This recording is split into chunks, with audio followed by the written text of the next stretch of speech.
tawadu itu artinya tidak memandang diri lebih mulia dari orang lain, tidak merasa diri lebih berkuasa dari orang lain, sehingga merasa berhak untuk berlaku zolim kepada yang lemah. Pemimpin yang tawadu itu tidak memandang bawahannya sebagai objek perintah untuk melayani kebutuhan hidupnya, tapi menjadikannya sebagai amanah dan ladang amal untuk menaikkan derajatnya di sisi Allah Subhanahu wa Ta'ala. Pemimpin yang tawadu itu justru akan lebih berhati-hati terhadap bawahannya. Jangan sampai dia berlaku tidak adil terhadap orang-orang yang di bawah tanggung jawabnya. Karena sejatinya pemimpin bukan untuk dilayani rakyatnya, tapi justru melayani orang-orang yang di bawahnya. Allah melebihkan sebagian orang terhadap sebagian lainnya, justru untuk saling melengkapi. Yang kaya peduli terhadap yang miskin, yang pintar mengajari yang bodoh, yang kuat melindungi yang lemah, dan pemimpin memenuhi hak-hak orang-orang yang dipimpinnya. Dan disitulah letak indahnya perbedaan. Macam manalah caranya bang supaya aku selamat sampai akhirat nanti bang dari pertanyaan harta-harta aku nih? Itu karunia Allah yang diberikan kepadamu Lul. Tidak ada yang salah dari kekayaanmu. Justru kita seorang muslim sebaiknya memang kaya supaya kita bisa membantu sebagian saudara-saudara kita yang lainnya. Hari ini kau kaya, kekayaanmu itu bisa menjadikan rahmat dan ladang amal bagimu, tetapi kekayaanmu itu juga bisa menjadi bencana di akhiratmu. Terus macam mana caranya bang supaya harta itu jadi ladang amal kita? Kau harus pastikan harta yang kau peroleh dari jalan yang hak. Jangan sedikit pun kau ambil apa-apa yang bukan menjadi hakmu ataupun subhat. Yang kedua, kau harus pastikan harta yang kau peroleh sudah kau keluarkan hak-haknya dengan zakat dan sedekahnya yang sudah mencukupi nisabnya. Karena Allah Subhanahu wa Ta'ala juga berfirman, sesungguhnya dari bagian hartamu terdapat hak-hak para fakir miskin dan anak-anak yatim. Sejatinya orang yang menyalurkan sebagian hartanya kepada yang berhak adalah orang yang mewakili tangan Tuhan untuk menyalurkan rezeki yang ia miliki. Oh, berarti bang kalau kita tak keluarkan zakat dan sedekah dari harta kita tuh, berarti kita makan harta fakir miskin dan anak-anak yatim lah ya bang. Nah, itu kau tahu.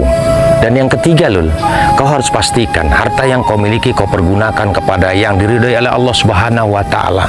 Kau berikan untuk menafkahi anak dan istrimu, mencukupi sandang pangannya, dan memastikan kesehatan dan sekolahnya. Kira-kira bang, berat ke tidak bang pertanggungjawaban kita tentang harta kita nanti di akhirat bang? Ya bagaimana kita di dunia Lul? Yang jelas Rasulullah SAW bersabda, tidak bergerak telapak kaki manusia di akhirat kelak sebelum ditanyai 5 perkara.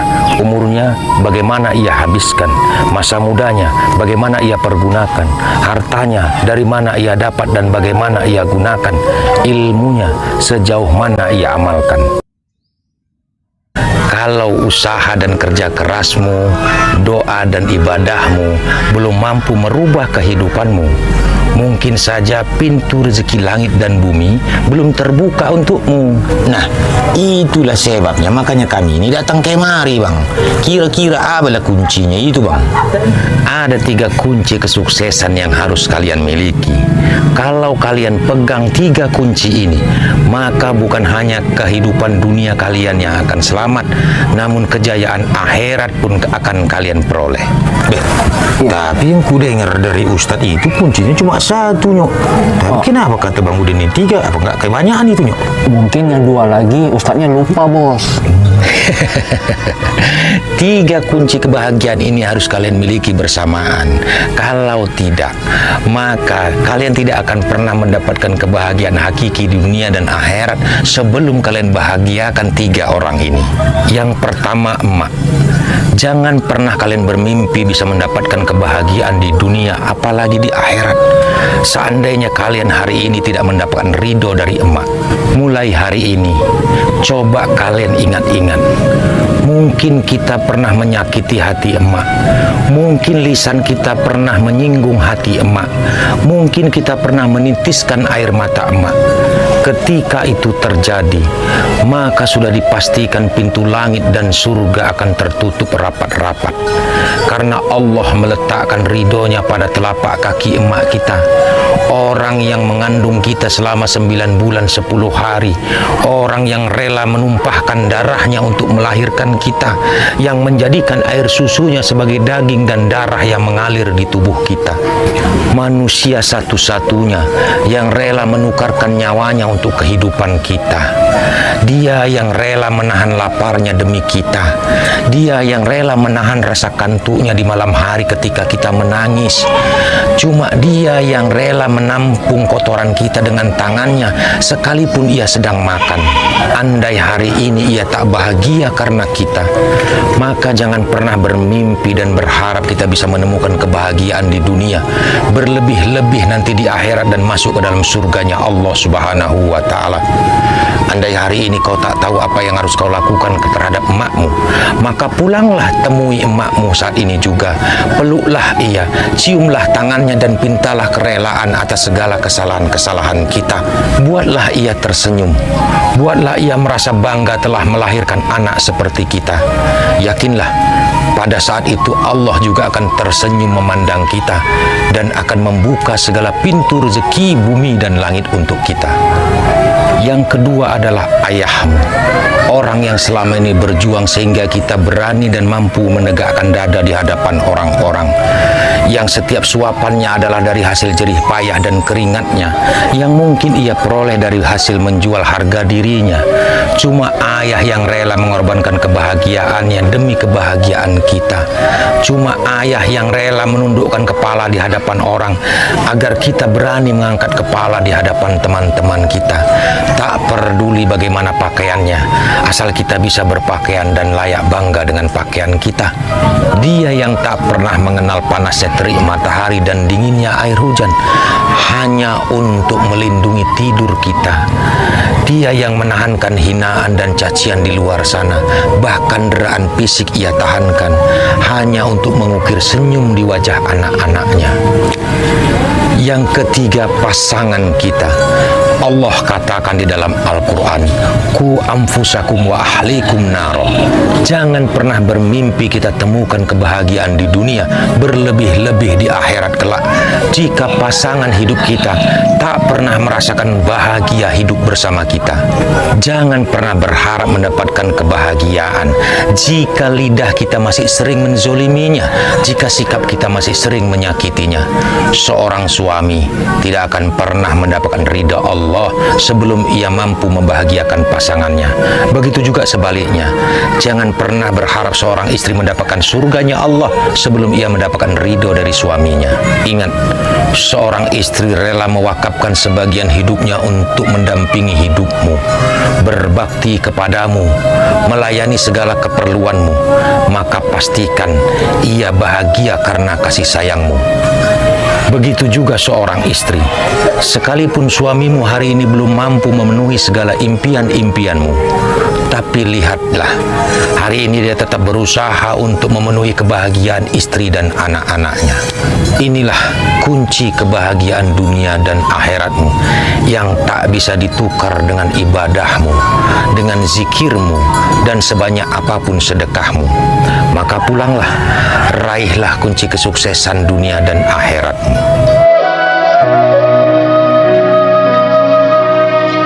Surga itu memang tak gratis, Pak Kades. Kalau Pak Kades berhasil melewati ujian ini, maka Pak Kades termasuk manusia yang beruntung. Karena surganya para pemimpin yang amanah itu berbeda dengan surga orang-orang awam seperti kami. Tapi mereka, Bang, mengancam keselamatan saya, Bang. Kenapa Pak Kades takut? Kan ada Allah. Allah akan melindungi orang-orang yang benar. Pak Kades gak perlu gentar. Karena orang-orang yang dalam perlindungan Allah Subhanahu wa Ta'ala, maka tidak ada satu kekuatan pun yang akan dapat mencelakainya, sekalipun seluruh makhluk ini bergabung untuk mencelakai kita. Ujian ini adalah bonus dari Allah Subhanahu wa Ta'ala terhadap orang-orang pilihannya. Iya, Bang. Tapi aku sempat gentar berhadapan dengan hukum. Hukum di dunia dan pengadilan di dunia ini memang bisa direkayasa, Pak Kades. Tapi pada akhirnya semuanya akan tertunduk pada pengadilan Allah Subhanahu wa Ta'ala. Sejatinya kemungkaran itu lemah. Ingat kata orang-orang bijak, Secepat apapun kemungkaran itu berlari, suatu saat kebenaran juga akan tetap mengejarnya. Iya bang, saya tidak takut diperiksa.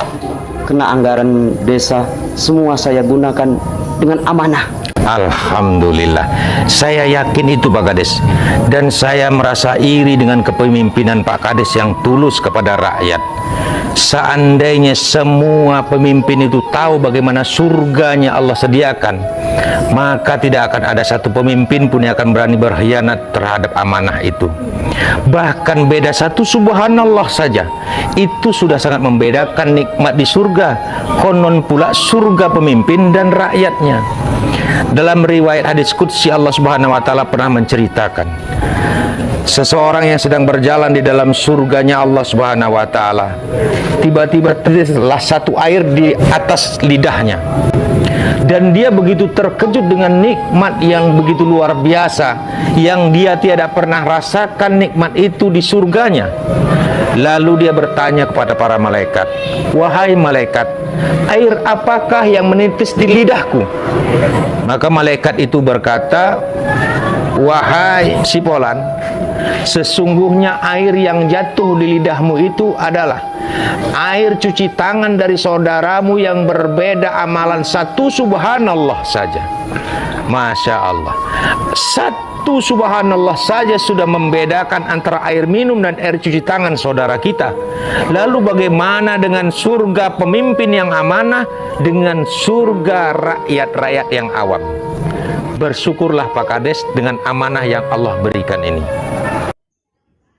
Tiap hamba yang berdoa, Allah pasti akan kabulkan doa hambanya. Ada 4 cara Allah mengabulkan doa hambanya itu. Yang pertama, Allah akan kabulkan doamu pada waktu itu juga. Yang kedua, mungkin Allah akan tunda sampai waktu yang terbaik untukmu. Yang ketiga, mungkin Allah akan gantikan permintaanmu dengan apa yang lebih kau butuhkan. Karena Allah Maha tahu apa yang kalian butuhkan, bukan apa yang kalian mau. Yang keempat, mungkin Allah ganti doa-doamu itu dengan pahala yang besar dan ganjaran di hari kiamat nanti. Yang pasti, setiap doa hambanya Allah akan kabulkan. Selagi kita tidak berputus asa dan mengatakan, doaku tidak dikabulkan oleh Allah. Begitu Pol, tu makan kau rajin-rajin kau beribadah dan berdoa. Hiduplah apa adanya, sesuaikan gaya dan selera kita itu dengan kemampuan kita. Bahagia itu bukan di mata orang lain supaya terlihat ada, supaya terlihat kita mampu. Bahagia itu ada di hati kita. Syukur dan sabar dengan apa yang ada. Harta itu bukan jaminan kebahagiaan di dunia, apalagi di akhirat. Harta itu cuma untuk kesenangan, bukan untuk kebahagiaan. Kalau kebahagiaan itu Allah letakkan di harta, maka di dunia ini yang bisa bahagia itu cuma orang kaya lul. Kalau Allah letakkan kebahagiaan itu di rumah mewah dan mobil mewah, maka yang bisa bahagia itu cuma pejabat dan pengusaha. Allah letakkan kebahagiaan itu di hati. Di hati orang-orang yang dipenuhi dengan rasa syukur dan sabar terhadap setiap ketetapannya. Kau ingat ya lul, Brul, Allah tidak pernah melarang hambanya banyak harta dan kaya raya. Karena banyak para nabinya Allah juga kaya dan seorang raja. Tapi kekayaan dan tahta mereka justru membuat mereka lebih dekat dan taat kepada Allah. Guruku Buya Tarmiji pernah mengajarkan, dengan harta kita bisa membangun rumah sakit, tapi tidak akan pernah bisa membeli kesehatan. Dengan harta kita bisa membangun madrasah dan masjid, tapi tidak bisa membeli ilmu dan iman. Dengan harta kita bisa membeli jam tangan yang mahal, tapi tidak akan pernah bisa membeli waktu.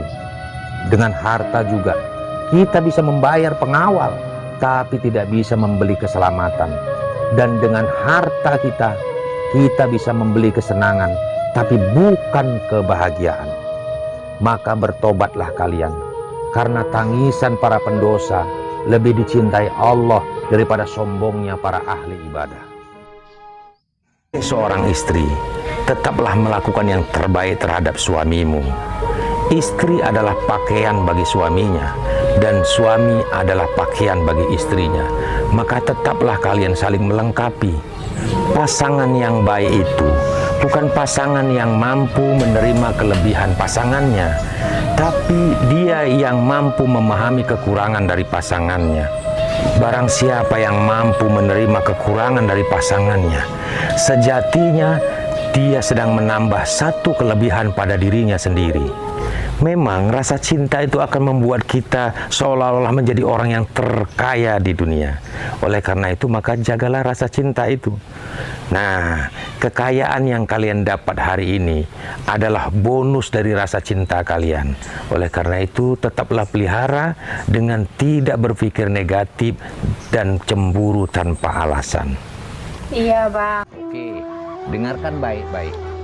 Sholat itu harus selaras dengan apa yang kita ucapkan, kita lakukan, dan bagaimana hati kita.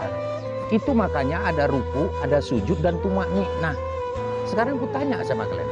Waktu kalian sholat bersama, kira-kira Tuhan kalian ini sama nggak? Ya sama lah Bang.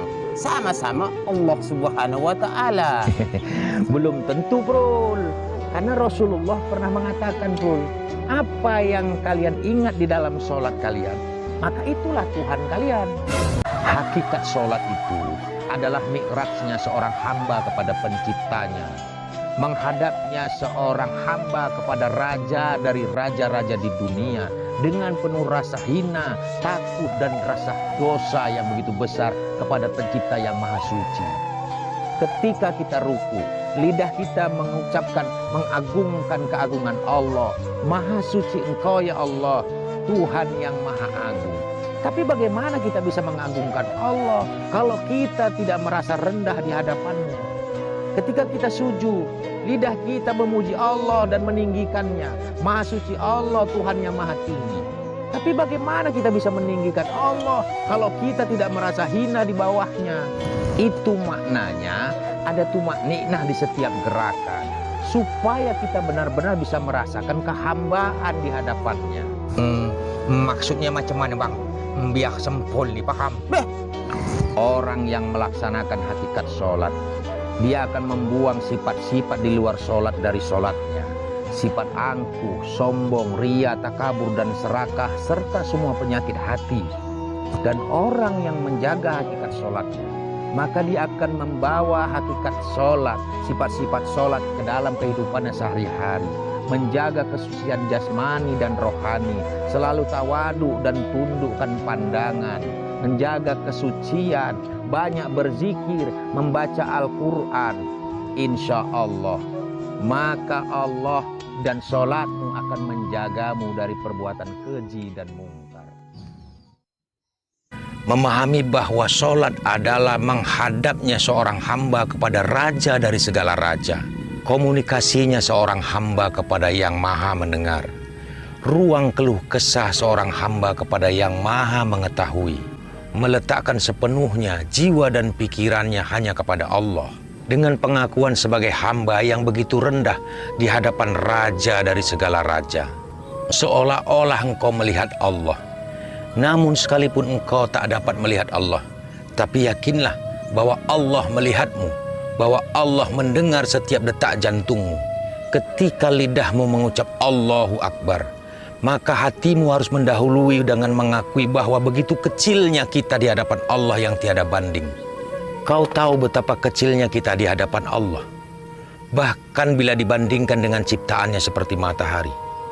Para ilmuwan telah meneliti bahwa besarnya matahari berbanding 1.200.000 kali lipat bila dibandingkan dengan luasnya bumi. Maka jika matahari itu sebesar bola basket, bumi ini hanya sebesar biji jeruk. Di permukaan biji jeruk itu terhampar seluruh lautan, gunung, dan hutan yang ada di muka bumi, serta ratusan negara-negara di dunia. Kita tinggal di salah satu negara yang namanya Indonesia. Di Indonesia ada 37 provinsi. Kita tinggal di salah satu provinsi yaitu Sumatera Utara. Di Sumatera Utara terdapat 514 kabupaten. Dan kita tinggal di salah satu kabupaten yang bernama Kabupaten Langkat. Dan di Kabupaten Langkat terdapat 23 kecamatan dengan 270 desa dan kelurahan. Kita tinggal di salah satu dusun kecil ini, Lul. Coba kau bayangkan, Lul. Terhadap matahari saja kita begitu kecil. Lalu bagaimana kita di hadapan Allah Subhanahu wa Ta'ala, pemilik dan penguasa alam beserta isinya? Masih pantaskah kita berdiri merasa besar? Masih pantaskah kita berjalan di muka bumi ini dengan rasa kesombongan? Ketika kita sujud, lidah kita mengucapkan Maha Suci Allah, Tuhan yang Maha Tinggi. Tapi bagaimana bisa jika hati kita tak pernah merasa rendah di hadapannya? Inilah yang ditakutkan oleh baginda Rasulullah SAW. Kebanyakan solat kita hari ini tinggal bacaan dan gerakannya saja. Rasulullah juga mengatakan bahwa sesuatu yang pertama kali akan ditarik dari bumi ini adalah khusyuk seorang hamba di dalam solatnya. Sehingga ketika nanti seorang hamba menuntut balasan dari solat-solatnya di dunia, maka Allah akan campakkan solatnya seperti kain buruk ke wajahnya. Maka jangan kau heran ketika ada seseorang yang rajin melaksanakan solatnya, tapi tak mampu membuang perbuatan keji dan mungkar pada dirinya.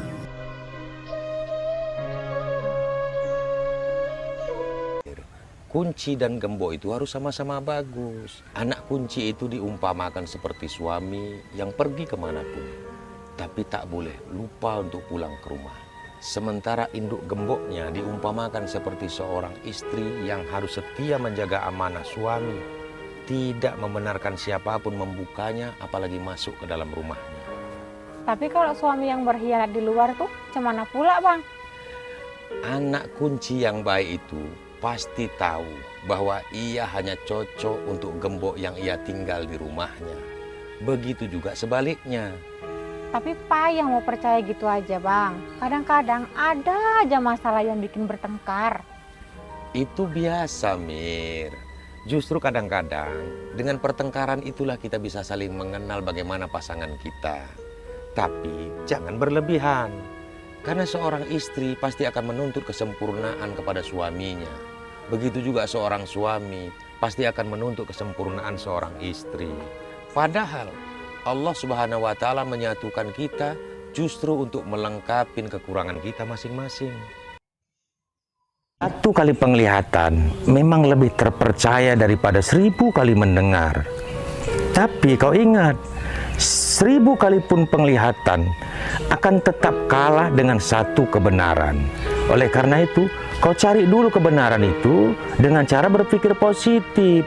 Iya, Bang, aku udah gitu tadi. Tragedi dalam rumah tangga itu kebanyakan bukan karena saling tak cinta, tapi karena saling tidak percaya. Laki-laki, Bang, semakin kita percaya, semakin ditokoinya kita. Kalau kayak gitu, untuk apa adik hidup dengan laki-laki? Nggak ada laki-laki yang sempurna, Dek. Begitu juga dengan perempuan. Allah kasih pasangan kita hari ini, maka itulah yang terbaik menurut Allah. Tapi pikiran negatif kita lah yang membuat semuanya itu tidak menjadi baik. Begitu kalian kasih ruang untuk pikiran negatif ke dalam pikiran kalian, maka dia akan berkuasa di situ. Dan setelah itu, hidup kalian akan dipenuhi dengan kecemasan, kekhawatiran, dan ketakutan. Padahal, kecemasan itu tidak akan merubah apapun kecuali merusak diri sendiri.